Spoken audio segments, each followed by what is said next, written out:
Ever know existed was omnibus? Did you have anybody talk about that? Couple of we missed Alistair Cook. No. We tried to get him. I don't remember what. Yeah, we tried to get him. And he declined because I guess he was just too old and See, had it. I guess. Charles Dugan. Yeah, Charles. I wanted to step back just for a minute. I know that you studied at the Max Reinhardt Academy. Was he overseeing this academy, Max Reinhardt? Well, in Hollywood, I think being, during the war, don't forget, everybody had to have a reason why they got the permit to stay in America. And one of the things that earned money, and so he started an acting academy on the corner of Wilshire and Vine. No, Wilshire and Fairfax. Fairfax and Wilshire. And which, of course, is ridiculous when you think of putting a strict Germanic acting academy in Hollywood, right? I mean, right, that is an oxymoron. So I went there.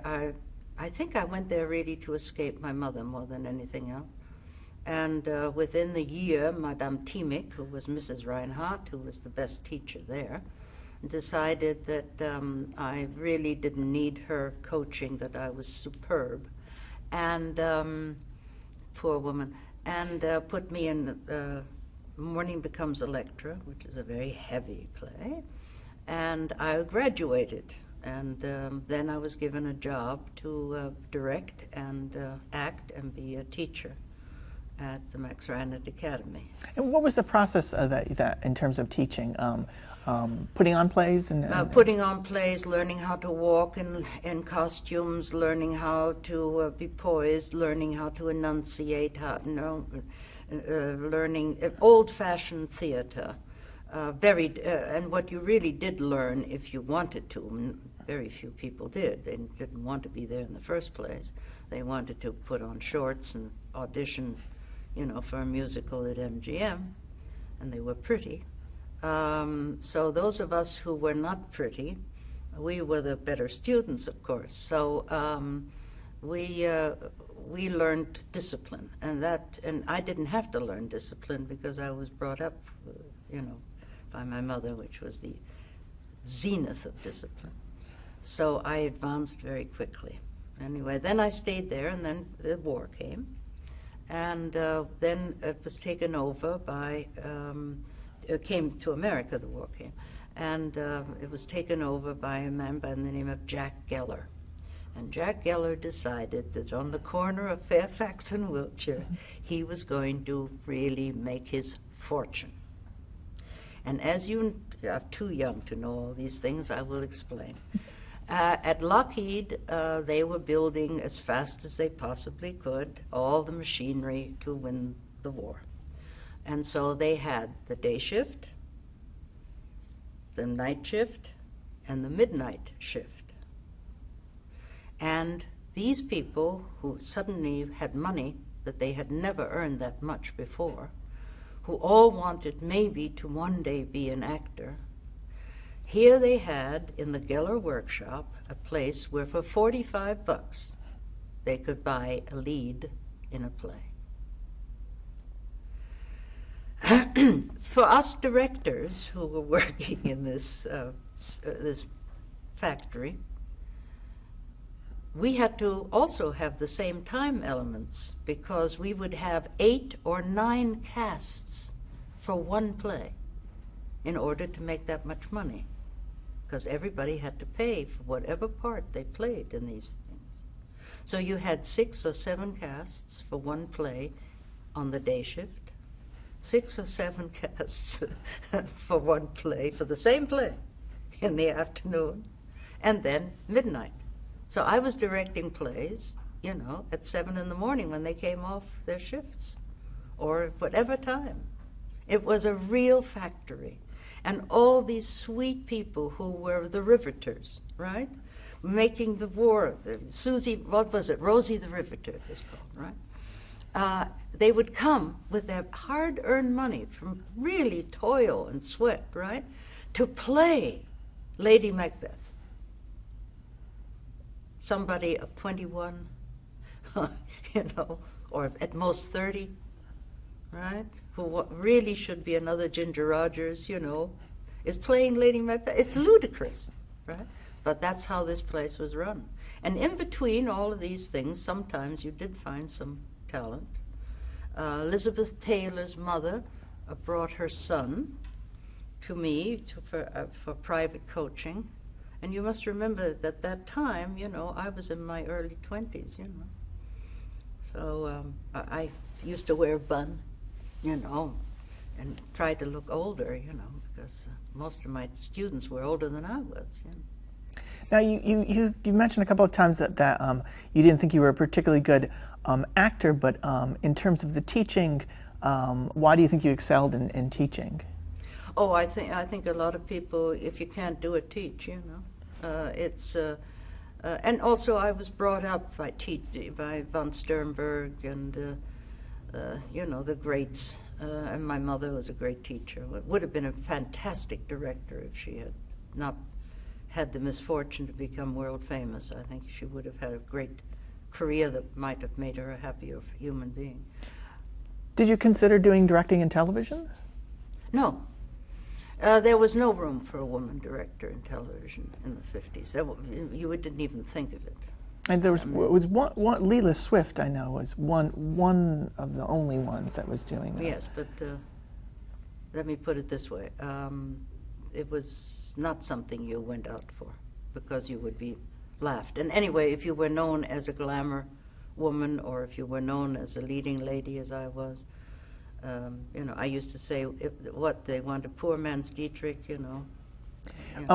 Did that happen to you frequently? Oh, yes. And how would you know that they were trying to shoehorn you into these things? Well, it's normal. It's normal for people to, you know, I had the clothes because, you know, we didn't get clothes from the networks. Oh, they would like to give us the clothes, but if you had to play a very elegant woman in a British drawing room, you know, if you happen to have the right fur at home and you happen to have the costume jewelry at home, why not use it, right? I've used most of my own clothes, and some of them were hand-me-downs from my mother, and I was very thin at the time. It's really one of the reasons I was able to have a career, because after my second child, I dropped the weight to such a point that my husband looked at me and said, "Where have you gone, sweetheart?"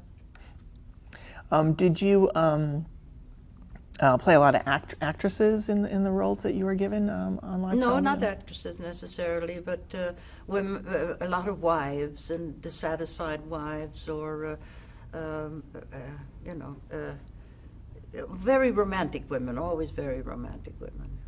You appeared on the cover of Life magazine with your Yeah. mother in that sort of famous mirror image. What was your reaction to seeing that article and the cover of that? Well, that was very nice. It certainly was a coup that they put me above her on the cover, which she laughed about, you know, and she said, "You're more important than I am," because at that time her motion picture fame was at a low ebb. That was before her great successes in Vegas and so forth and so on. And I was really more known to the American public, the younger American public, than she was at the time. So we had fun with that. Was that almost a turning point for you, that Life article? No, not really, no. I have to, you know, there again, we have, I hate to say, read my book.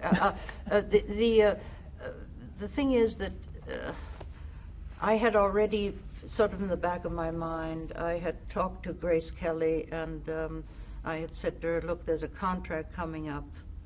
You take it. I don't want it." I'd been sort of heralded in Hollywood. I did a test for a Tender Trap with Frank Sinatra and Debbie Reynolds. I don't know if you ever saw the film. It's a fun film. But for some unknown reason, they thought that I could play the other part, the other woman. And I went there, and all the neuroses of having been a child of a very famous motion picture actress came into play, and I did a terrible test. And absolutely, you know, one of those kind of things in your life where you want to crawl and have the earth open up and swallow you, right? It was one of those moments. And so I knew that I would never do that again. I would never, so I was already, you know, I said to Grace, take it, go. You know, you're good fodder for being a movie queen. So, and you knew her from live TV, or? Yeah. We knew a lot of people that finally became famous. Was that? I'm one of the very few, you know, that didn't come from a specific profession and went into fame on another profession, you know, in an acting profession that still is around. So really, they're the first generation of television stars, is what you're saying, Yeah, basically. Yeah. Did you actually screen test, or they just? Yeah, terrible. Absolutely. It's one of the nightmare moments for any performer, and particularly for me, who should have known better. I mean, if you learn one thing growing up in Hollywood, in the studio system, and with that type of mother, and that type of fame, which is international fame, not just American fame, you should know better. So what specifically did you know that you knew that you weren't right for it? It wasn't right for me. Much more so. I would have disgraced that profession, which I have a great respect for.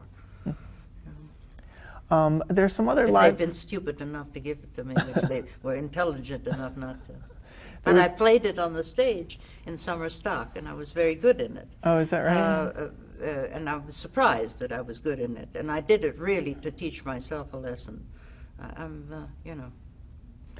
Can you describe the difference between doing live theater and live television? What the difference is? The approach? Oh, or I the think feel? there's a tremendous difference. You're much more vulnerable when you have your audience telling you what they think about you. When you are on stage, you feel the mood.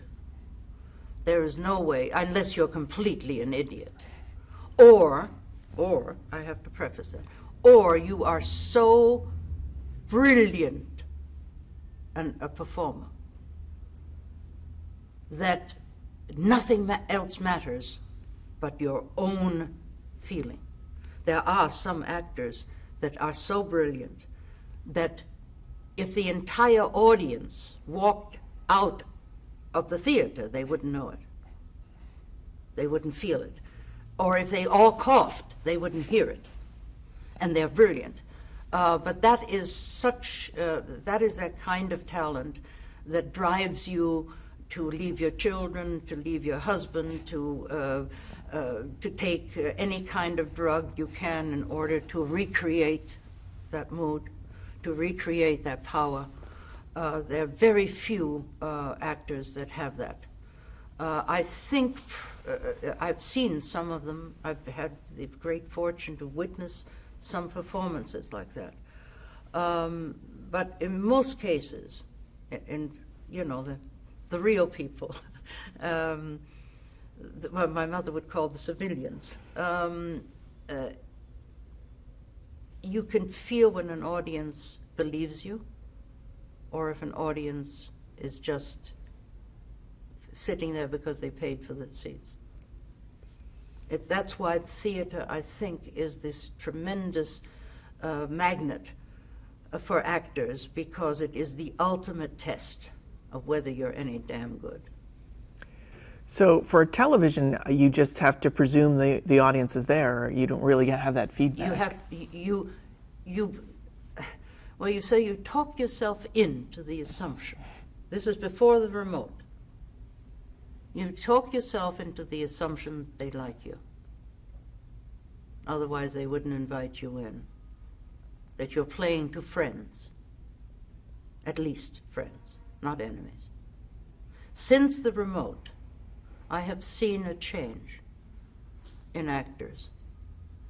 They are not as sure of themselves as they were. We were quite sure of ourselves, even in the madness that demanded that madness that demanded of us, of our discipline, of our skills, of our lessons learned, of trying to remember the lines that have been cut 2 minutes before, or the running cuts, or the zipper that got stuck, and you're half in a dress and you're half out of a dress and your scene is coming up. The moment when somebody goes up on you on lines and looks at you with that blank look, and you know that you have to now. I was very good at that. I also got a lot of jobs because when I saw that happen, I would say, "Oh, you want me to go to the door? Please don't make me go to the door. Please don't make me go to the door." To give him time to know that he had to come over to choke me. Or something like that. Fill the air, no dead air. That I'd learned from radio, you know. Many times when you do serious radio in the old days, people used to throw the pages down. They never took a page and put it behind the page you're using. The thing when you do radio, you take the page that you've just finished and you let it fall to the floor. It doesn't register the sound because the mics are trained this way, so the paper flutters to the floor and you don't hear it. And then you have the page that you're supposed to be reading, right? Well, you get very, sometimes I did it with Charles Lawton. We were doing Les Miserables. We were doing as a special radio production. And he took 2 pages by mistake and dropped 2 pages and was 1 page ahead of me. All right? And as I bent down to get his page for him, because I'd realized what had happened, I was making up dialogue in Les Miserables, you know. Fortunately, I hope that somebody was the great scholar who knew that that wasn't in the book, you know.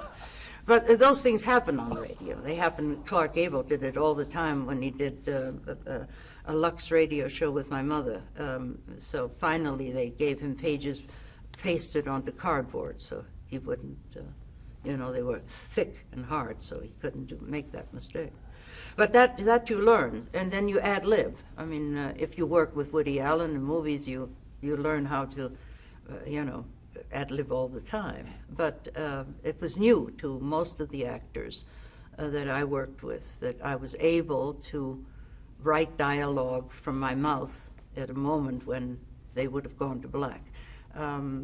There were some directors, I think it was Paul Nickel, who said, "You never go to black with Maria, she'll always fill time." So I became a workhorse in many respects because of those kind of things. I always carried, what are they called? Senior moment. Safety pins. I had these huge theatrical safety pins. I always carried them in my pocket so that if the zipper broke on the way for a fast change, I would have the safety pin, because then you know, you walk like this in front of the camera, you know, you never show. Most of the time we were half undressed behind, you know, that the camera never saw, but the guys saw us, the crews, you know, they used to always say, Maria, how many fast changes have you got today? You know. Did you have to use those safety pins frequently? Oh, yes, many times. I used them for other actresses, too. They always knew that I had them, you know. Can you tell me a little bit more about that? You mentioned you worked with Orson Welles in radio. Yeah. What kinds of shows were you? Mercury Theater. Yeah, which we ones did did the you do? Magnificent Ambersons. Oh, really? And I did that in L.A., yeah, before I moved out to New York. Anything you want to say about Welles that you that learned from Orson him? was wonderful, you know. It was terrific. He was a sweet man. He was a great friend of mine, and he was my relationship with a great many people. Again, read my book. Was that I was always friends with all my mother's great lovers, or friends, or pals, and they would always come to me and say, "What mood is she in today?" And even when I was a child, I was always the go-between, you know, because I always felt sorry for them. Because I always knew that they would, you know, be gotten rid of eventually, and they always thought they were going to marry her. So they were always in that mode of suitor, eventual owner, husband of this creature, and I knew that they would never be, and so I felt, you know, very protective towards them. Did you feel like you were breaking away from your mother when you became an actor in live television? No, not at all. I was always involved with my mother's career because I became her manager in Vegas, and Burt Bacharach would always have me stand back and balance the orchestra because I have a certain kind of ear, he says, that knows when the mics on the violins are too high and, you know, the piano is jarring, you know, pull down that mic, pull up this one, pull that down. The speakers have to be repositioned, those kind of things. And also, my mother had depended on me as the know-it-all. You know, she always said, "You check me out." And she had a great respect for me as far as audiences were concerned. I did all her lineups for all of her great concerts all over the world. What song to sing when, you know, and how and why. And when she was with Sinatra, she used to say to them, "You need my daughter." You know. She was very complimentary, I must say. In other words, you knew what they wanted to hear, that you knew No, the flow. what fits emotionally. It's like directing a play or directing anything. You know that here you pull it down, there you push it up. You know, it's where the emotion fits and where the emotion will reverberate with an audience, what they will recognize as something they understand. You know. I want to mention a few of the individual live television shows to see if you remember anything specific about it. There was a Kukla, Fran, and Ollie. Have you got any prints at all in the archives of Kukla, Fran, and Ollie? They exist. Yeah, they definitely exist. That was so sophisticated. When you see the wonderful, wonderful things, you know, Hanson, Bert Hillstrom. You know, you see that some of that dialogue of that snake is just fabulous. I did it once. I was allowed to do it once because Fran was ill, and they asked me to stand in for her, and I did it, and it was glorious. It was just wonderful. What were you asked to do? Were you interacting Yeah, with I the was Fran. puppets? Okay. And that show was kind of an ad-lib show. Did you? Sometimes, yes, very much so, very much so. But when you think of how sophisticated some of the things were that were so early in the history of television, it's I mean, like Sid Caesar show. I mean, come on, those skits, those things were just unbelievable. No matter how difficult it was, no matter what he went through, I don't care. They were brilliant. She was brilliant. Carl Reiner was brilliant. They were, I mean, the talent that you got there for nothing, for free. And it was, I mean, the way they did it. I was on it once, and I was so in awe of the writers and of this magical talent that was surrounding me, and I felt so stupid being there, you know. I mean, why should I even be permitted in the same room with these people? Imogene was ill again, you know, she had a lot of troubles. And they told me to take her place. And I said, I can't, never in a million years could I possibly ever aspire to being, I mean, I can kiss the hem of her gown, you know, kind of thing. And so they gave me a spot where I just did pantomime. And Sid was a baker, and I was hungry, and I was a child pressing my nose against the bakery window, you know, and he got annoyed by this person, you know, that was doing all of this. It was wonderful, though. Just to be in rehearsal. I mean, it's the same way with being in a rehearsal with the Milton Berle show. I mean, come on. What did you do on that Berle show? Oh, I was a poor man's Dietrich on the Milton Berle show. But what was fun, I was a TV star visiting him, you know, going out with Peter Lawford, but he wants to go out with me, but Peter Lawford, you know, one of those things. I mean, it was real variety vaudevillian. All those shows were vaudeville. They all came from vaudeville, these people, you know, and made something brilliant out of vaudeville in many ways. But Milton Berle, I mean, it was just amazing to watch the rehearsals, to watch the creativity behind scenes, you know. It's just, and Martha Ray show, which nobody remembers at all. I got a laugh. I was on the same stage with Martha Ray, and I got a laugh, and I'm not a comedian. It was wonderful. Yeah, those were fun. Do you remember what the joke was, or what? I don't know. No, but I got a hand, which she didn't like. But you know, those kind of things were fun. Chuck, Charlton Heston and I, Westinghouse was doing a promotional thing for their buyers or their vice presidents or something. I can't remember what it was for.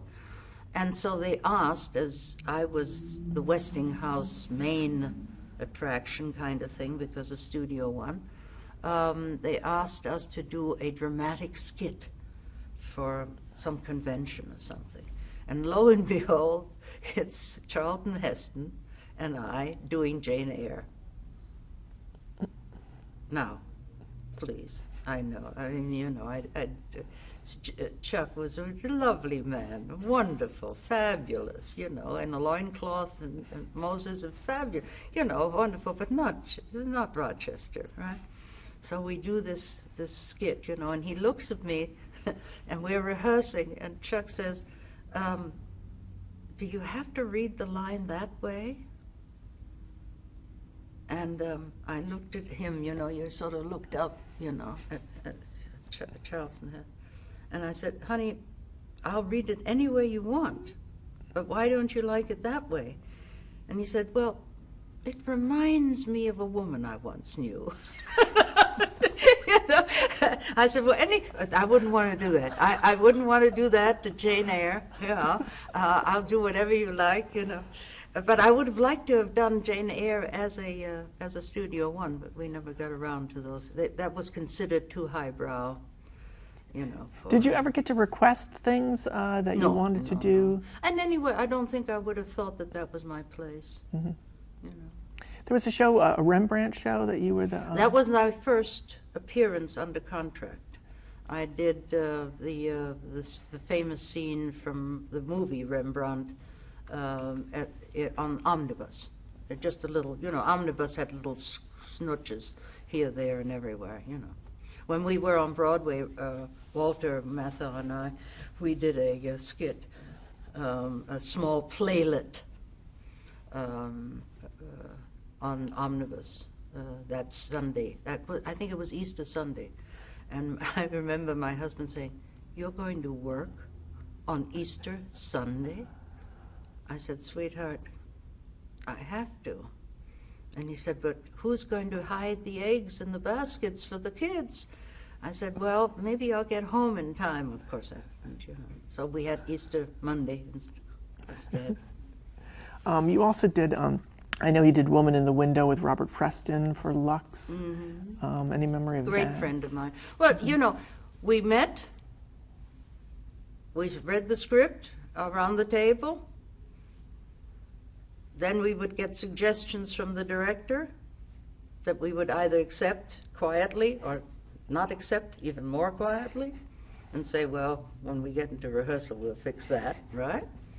And then we would, then the coffee would arrive. To this day, I miss the cardboard in coffee, because remember they used to, you're so young, they used to have cartons before plastic.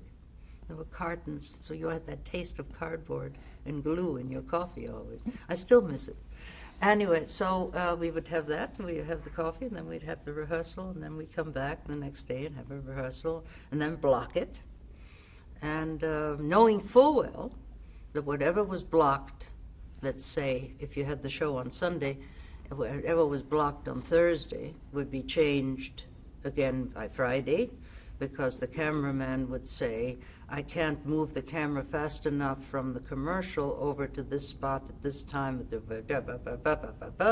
and the sound man would say, there's a shadow from the mic, you see, and so forth and so on. And then I would say, I can't make that fast change in under a second.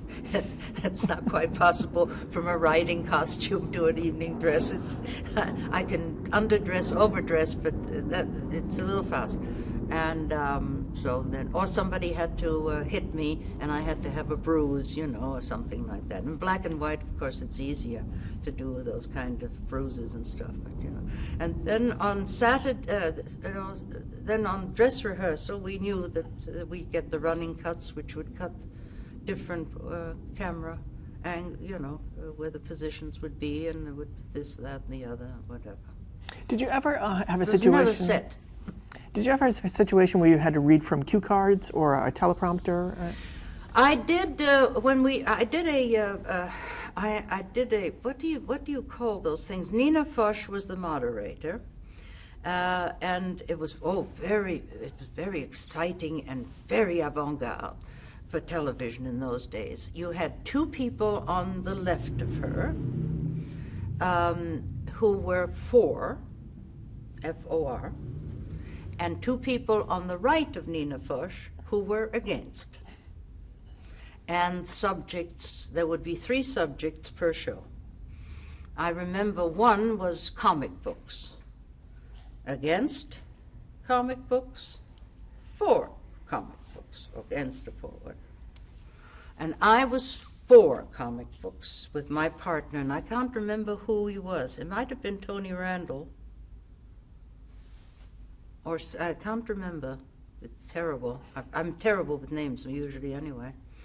Anyway, there was a gentleman and I, and they were against. These were terrible. They were, people shouldn't be permitted to let children read comic books, that they warped the childhood, that they were influential in producing a generation of thugs, etc., etc.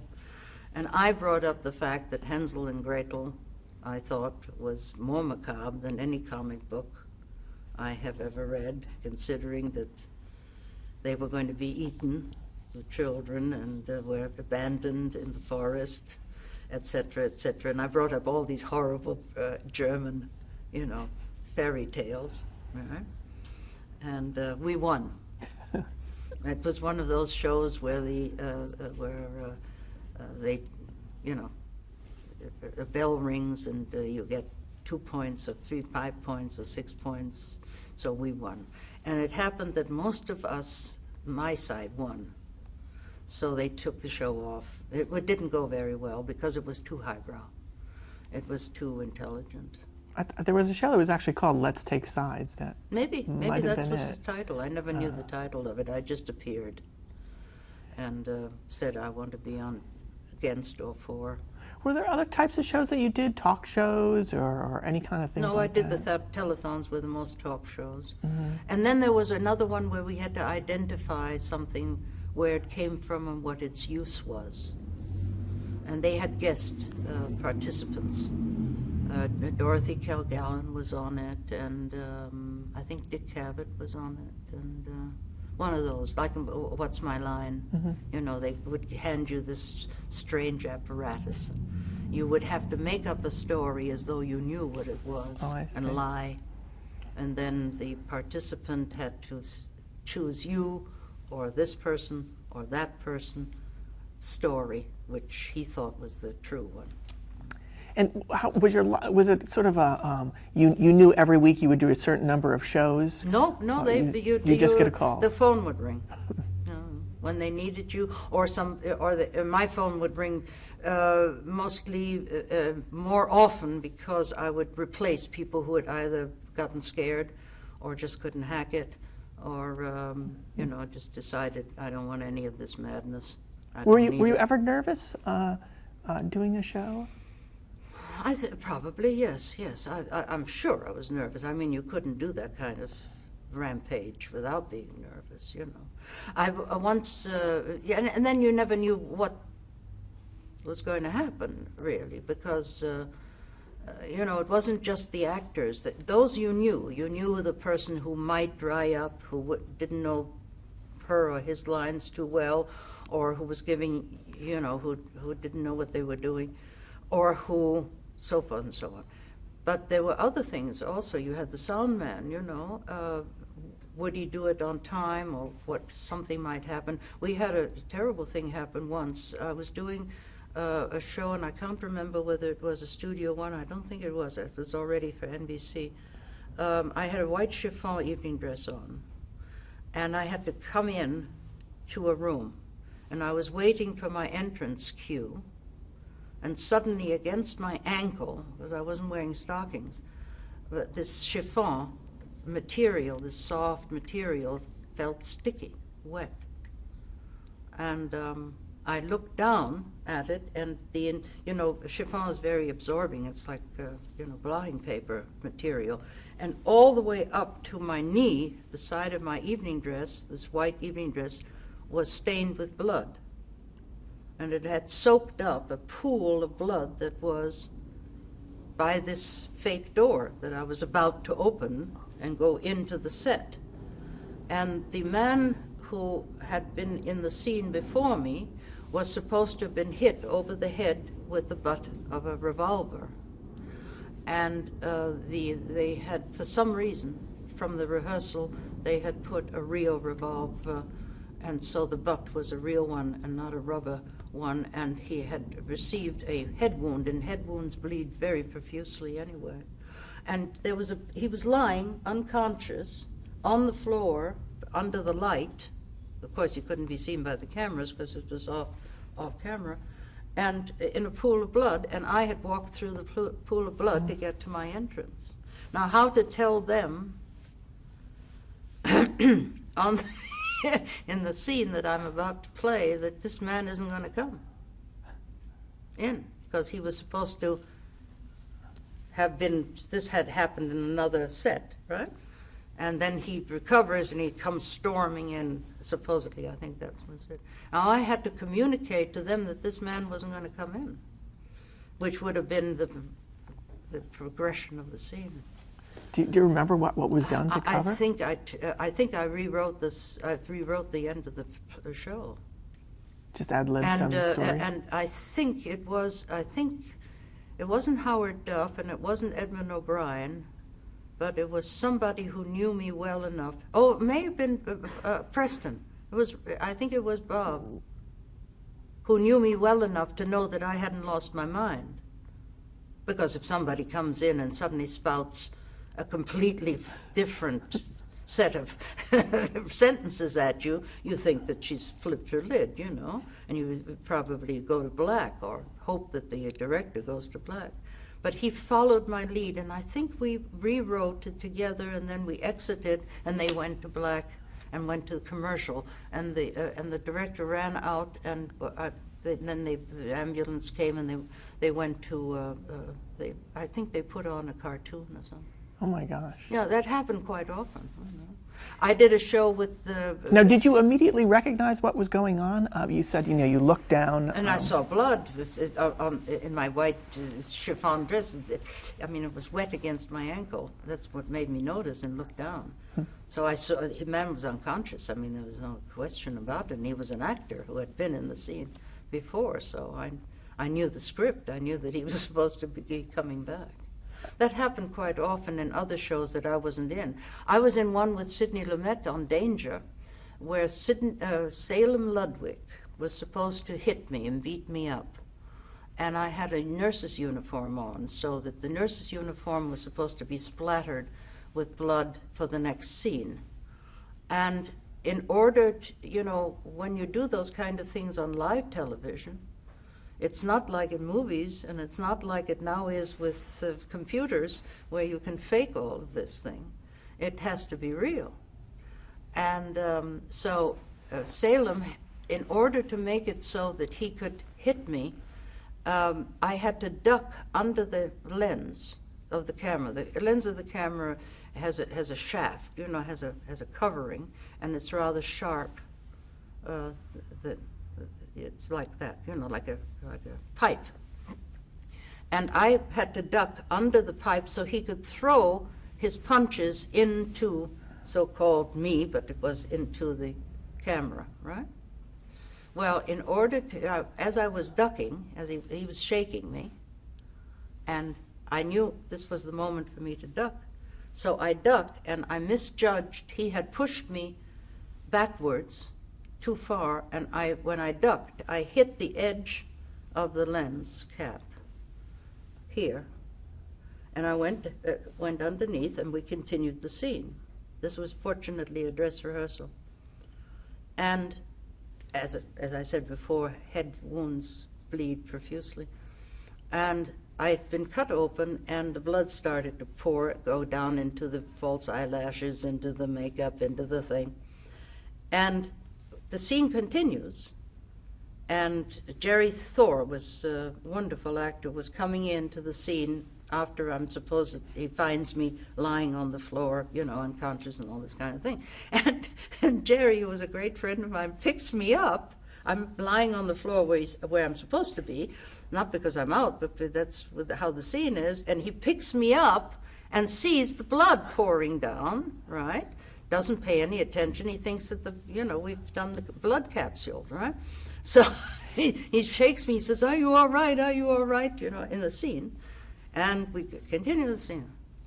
Now we go to black, and now we at the end of the dress rehearsal, and Sidney comes out of the booth and calls everybody for running cuts and for criticisms before we do the actual show.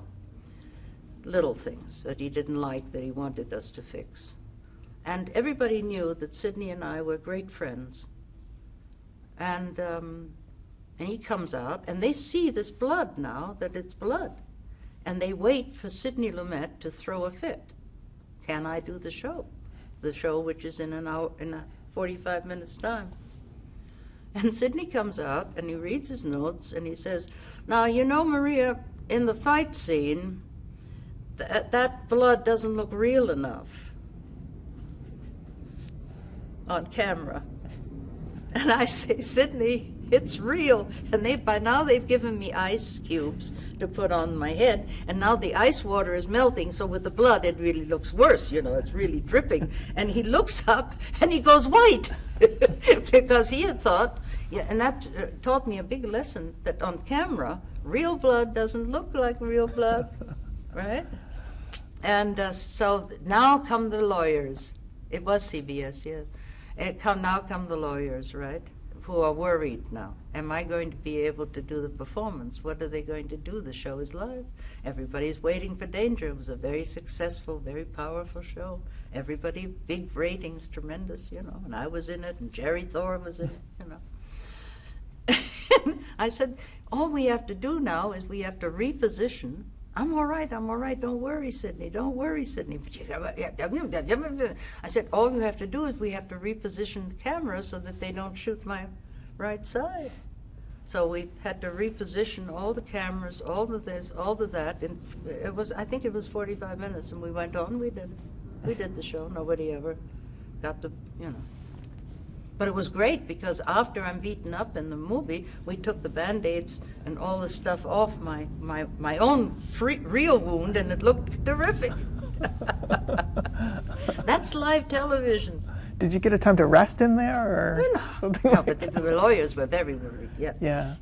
And all the officials came, thought I was going to sue them or something. I don't know. How quickly did the bleeding stop? Oh, when you put pressure on a bleeding, it went off for quite a little bit, and they were worried, and then they put one bandage, then they took off another, and then they put more ice, and then they, and they said, well, you need stitches, and I said, don't worry, I'm a good healer or something, whatever. Anyway, as long as we repositioned the cameras, even with a bandage, even with it oozing, we could have played the whole thing without it being seen. What was your husband's reaction when you got home to tell him? My husband was one of those wonderful men who took a life. I mean, he really never got bothered by things like that. He got bothered if his dinner wasn't on the table on time. He was a real European husband. The most wonderful thing I ever did in my life was to propose to him. But he was so tired. He was doing Peer Gynt in the triple stage at the Fordham University, the Rose campus, which the only triple stage in New York, in Manhattan, in New York City. Magnificent theater department they had, and so he hadn't been to sleep for 3 days and 3 nights or something. And I looked at him and I said, "Will you marry me?" And he was so tired. He said yes.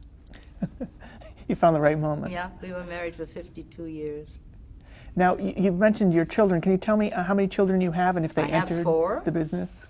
I have one big cheese in the movie industry, J. Michael Riva, who did Color Purple, and wonderful designer, has his father's talent and then has his own, very inventive, wonderful man, just did Iron Man.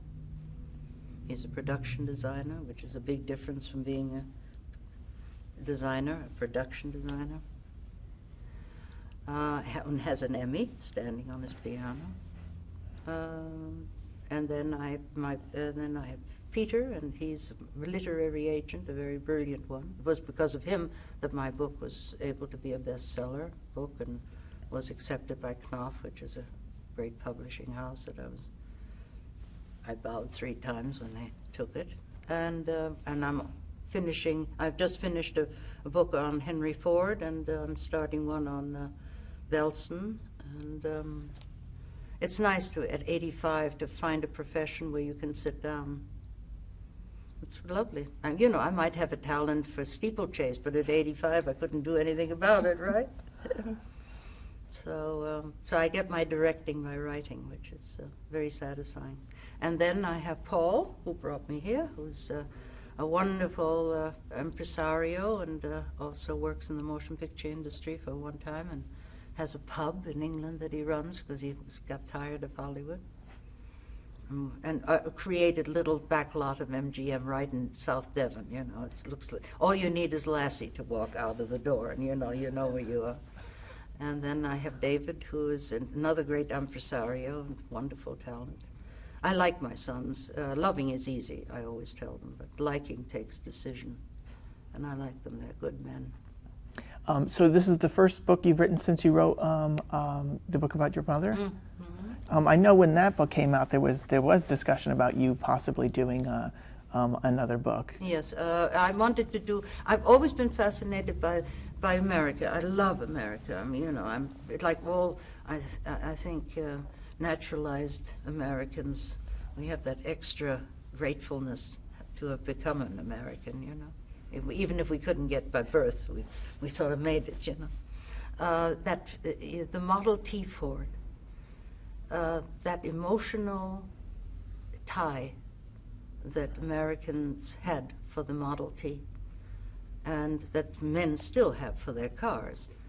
But the Model T was the little car that liberated a country famous for its freedom.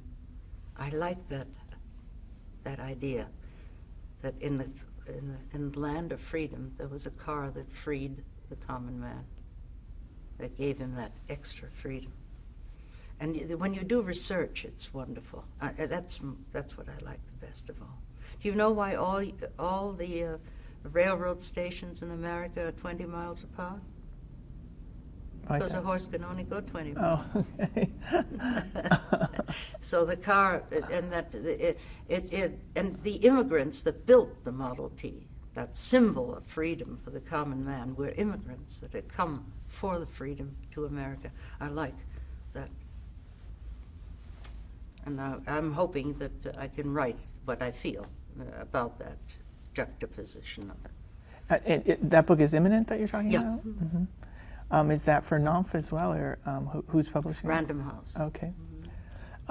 You came back to acting in a movie in 1988, the Bill Murray movie Scrooged. Oh, that wasn't back. That was Dick Donner. Dick Donner and my husband were great friends in the days of live television. Oh, is that right? Yes. And his brother, Silbert. And we were all sort of together at the time when we used to eat crackers and sardines out of a can. All talking about theater and young people, the excitement of developing something. And Dick was wonderful, and he loved my husband and admired him. And we've been friends forever.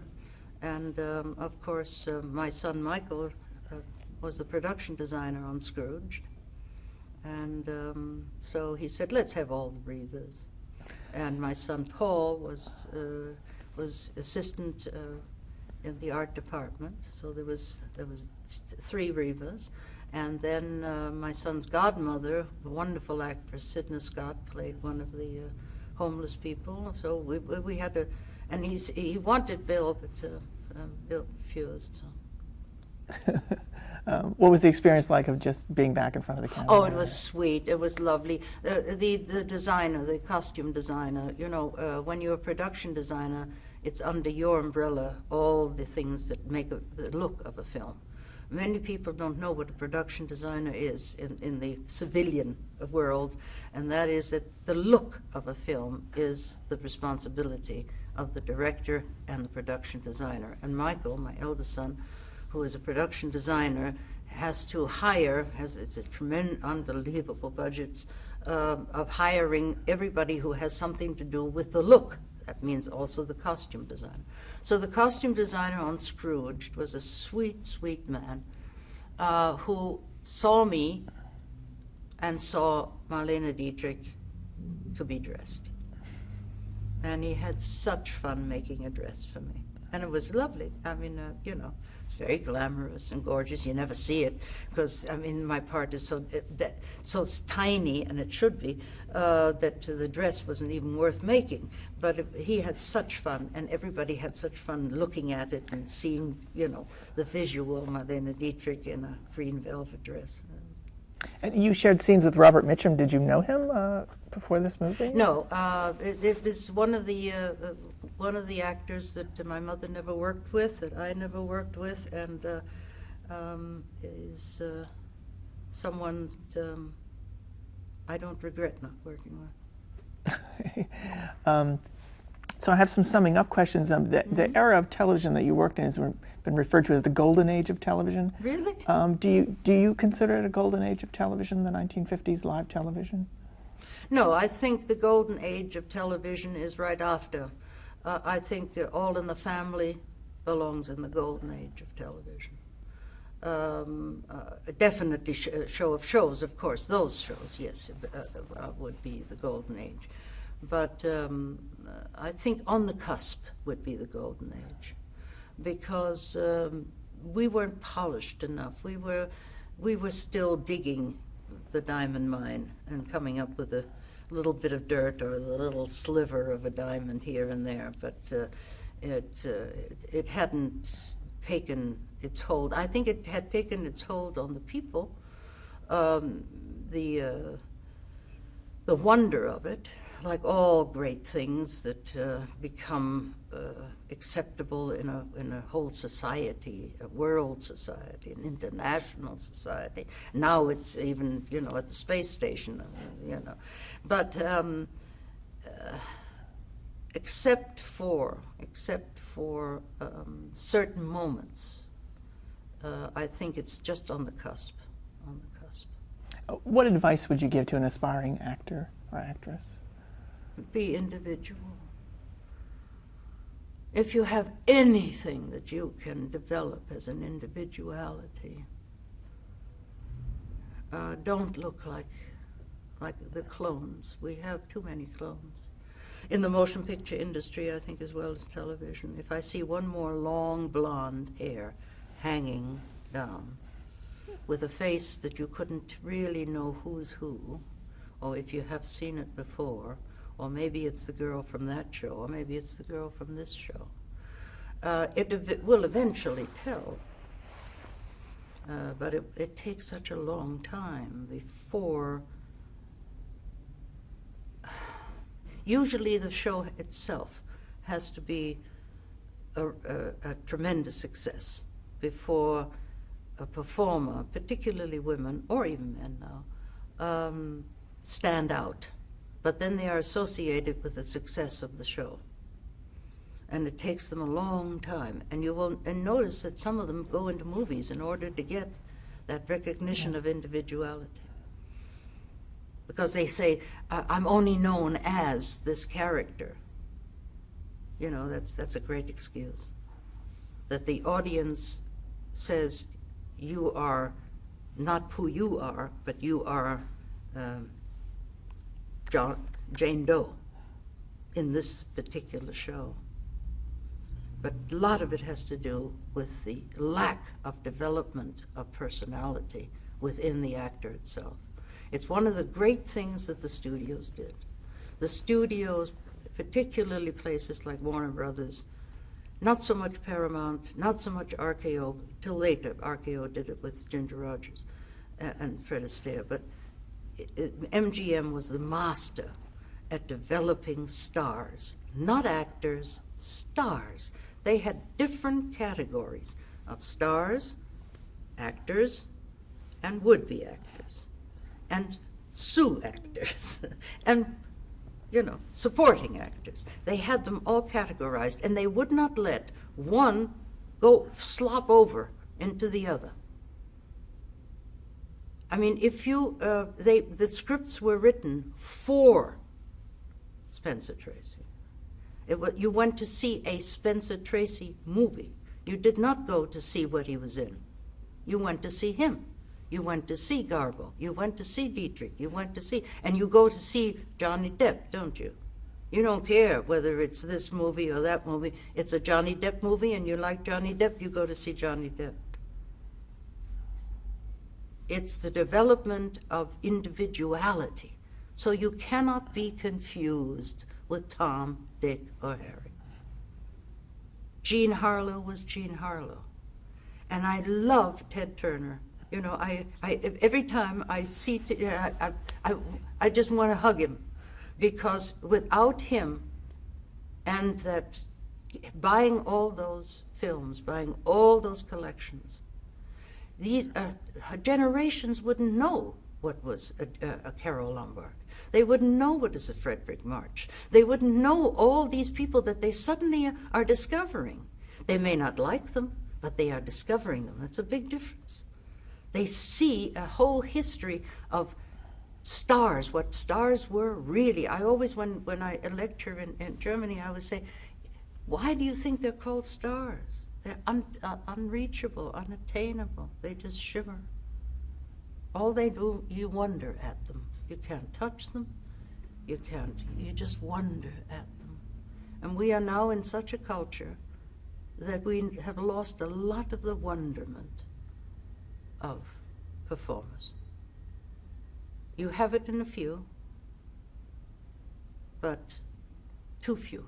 With all this machinery, with all this material, with all this power of communication that is available, there are not that many people that you wonder at, that are magical. They're all too real. In the old days, no star ever went to a supermarket in blue jeans. They weren't allowed to. They had to be what they were on the screen. And it was the Depression era, don't forget. And it's very interesting that we are making that, perhaps unfortunately, that movement towards it now again, that you escaped in their lives. You had enough of your troubles. And for 5 cents, 10 cents, you were able to belong to a world that didn't have your troubles. That wonderment, that magic. And if you can have it now inside your home, without having to go out, how wonderful that would be. And there are moments that television achieves that.